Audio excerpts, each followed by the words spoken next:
Quero apenas colocar aqui brevemente o que já foi dito e fazer a seguinte relação.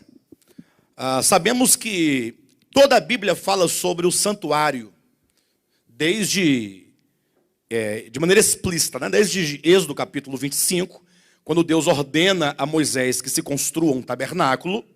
Moisés construiu um tabernáculo no capítulo 40 de Êxodo, por exemplo. O tabernáculo já está pronto de Moisés e a glória de Deus enche aquele tabernáculo. Daí para frente, a história da Bíblia nos mostra como que o tabernáculo se torna o centro de toda a economia veterotestamentária. O que isso significa? Todo o propósito de Deus, revelado e dado, entregue ao povo de Israel, tem como centro a figura do tabernáculo com os serviços sagrados que ali ocorriam diariamente. As ofertas, os sacrifícios, todas aquelas oferendas, os ritos, enfim, as festas, o sábado, tudo girava em torno do santuário.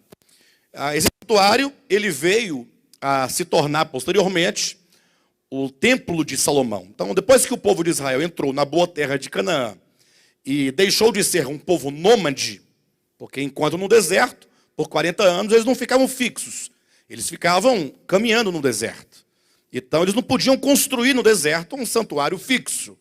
Então, quando o povo entra na boa terra de Canaã e se estabelece, então tem todo um período de muitas guerras, de muitas batalhas, até que em Salomão, no tempo do rei Salomão, é que a terra de Israel tem de fato um pouco de paz.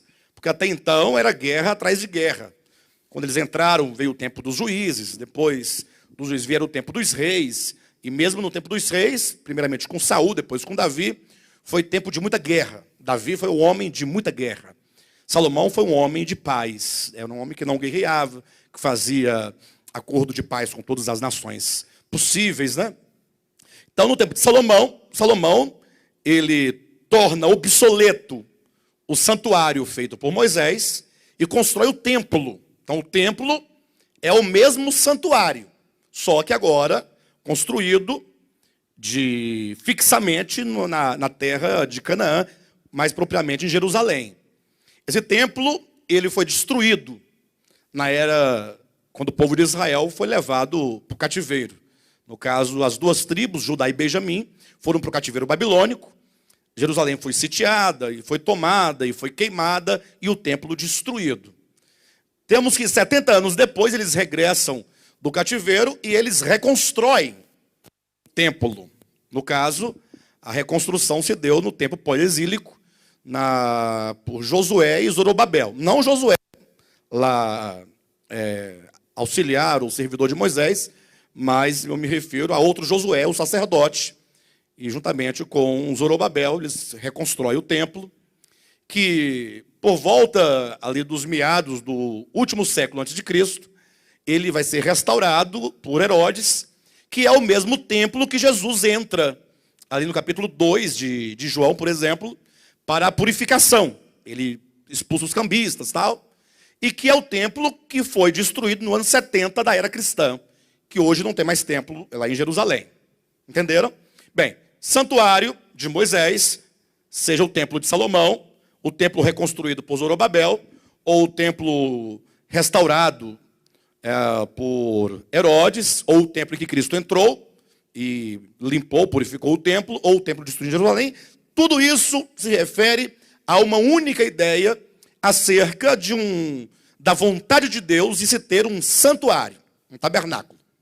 Acontece que o povo de Israel, eles não entenderam a verdade acerca do santuário. Para eles, o santuário era, de fato, um santuário. Isso porque toda a influência que eles sofreram no Egito, depois a influência que sofreram depois em Babilônia, legaram a eles uma compreensão equivocada acerca de santuário. Isso porque todos os deuses criados pelos homens, ou inventados pelos homens, ou que sejam deuses, entidades espirituais, que inspiraram homens para fazerem deuses para si, todos eles têm essa ideia de um santuário. A casa, uma habitação do Deus tal. Então, em todo o mundo pagão, em todos os tempos, essa ideia de se construir um santuário para tal ou tais deuses é uma questão mesmo comum em toda a história. E o povo de Israel, portanto, influenciado pela cultura egípcia, assíria, babilônica, acabaram por entender, ou acabaram por não compreender, que quando Deus pediu que se fizesse um santuário, jamais foi intenção do eterno, do verdadeiro, do Criador, que o homem fizesse para ele um santuário.